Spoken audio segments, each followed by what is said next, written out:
They deny the power of the gospel, right? And they teach an incorrect gospel.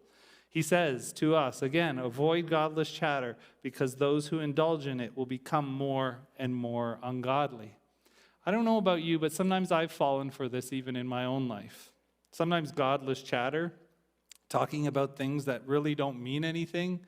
And sometimes it can be like when you're joking, coarse joking could be considered something like godless chatter. Have you ever had this situation where someone knows that you're a Christian and your desire is to have a debate with them, to argue with them, to get upset with them because they don't agree with you, what you would have? You can often win an argument with somebody. You can win the battle, but you'll lose the war.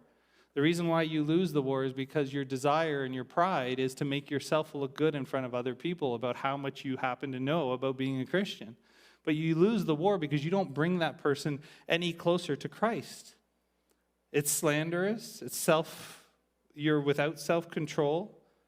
You're not lovers of good, treacherous, rash, conceited, lovers of pleasure rather than lovers of God. I've shared this before where I remember as a Christian, and sometimes as a pastor, when people find out you're a pastor, the first thing they want to do is attack Christianity.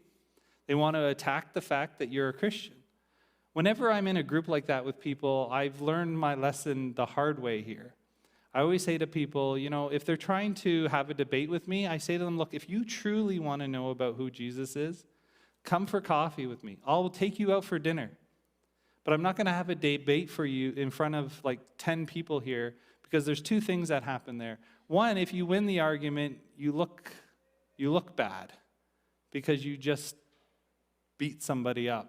Maybe someone who doesn't know as much as you.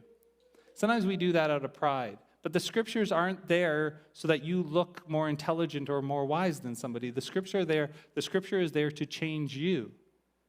Right? And so when we share the good news with somebody, we do that on a personal level, not for our own benefit, not because we want to look smarter or better than somebody else, but because we want them to come to Christ as well. Their teaching, the incorrect teaching spreads like gangrene. Right? They've wandered from the truth. They say that the resurrection has already taken place, and they destroy the faith of some. But then there's this good news that comes.